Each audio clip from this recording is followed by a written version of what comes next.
Paano nga ba mag-crimping ng ganitong UTP cable? Ayan, gamit ang crimping tools tsaka RG45 connector, yung Cat 6. Una, hanapin nyo yung color coding nya. Una yung color white, sunod yung color red, minsan kulay orange to. Sunod yung light green or yung green. Ayan, parang light green siya. Ito parang ano, kupas na siya, pero makikita nyo naman iba yung pinagkaiba niya dito sa isa is ayan, parang light green siya. Sunod yung color blue, sunod sa light green, color blue. Ayan, color blue, kasunod-sunod na yan mga boss. At sunod yung light blue naman, sunod sa blue, kasunod yan ng blue light blue. Sunod yung green, ayan, green. Then sunod yung parang gray or light brown. Then panghuli yung brown. Yan ay, panghuli nyo lang yung brown. Yung kailangan pantayan para maisuksok nyo sa RG45. Kuha kayo ng pangkat, itong nipper, gamit ko. Pangkat lang yung kailangan nito mga boss para mapantay siya, tsaka maisuksok natin siya dito sa RG45. Ayan, yun, pantay dapat. Then yung pastor yung gagamitin nyo, mas mainam pag ganyan, kita nyo yan. Yan, yun. So i-double check nyo bago nyo i-crimp mga boss.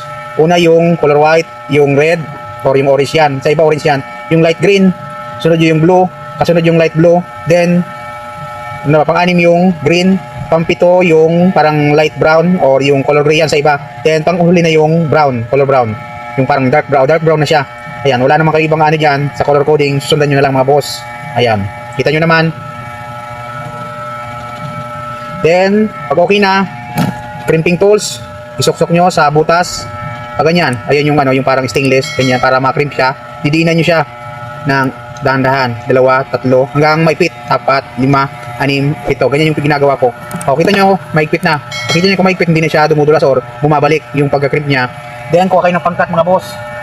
Kuha tayong pangkat, cutter or blade, para makat natin siya. Cutting natin. Yan. Medyo mahaba-haba itong tutorial na to, pero worth it naman to pag nasundan nyo. Ayun, cutting siya para yun, kita nyo, ganyan yung pagkakat nya. Ayan, walang malinis siya, pero gagamit naman tayo nyo ng tester. Yung sa kabila naman, ganun din. Kung ano yung ginawa natin dito sa kabila, magkabilang dulo, ganun din. Gamit tayo ng pambalat. Yan, susukin lang, huwag yung ano kasi mapuputol yan. Ganito lang yung dalawahan yan, kasi may ano, palit yan. Yun, kita nyo mga boss. So hanapin ulit natin, ulitin lang natin yung kanina. Unahin natin yung color white, sunod natin yung red or yung orange na yan, light green, sunod natin, then yung blue, sunod natin yung blue, kasunod yung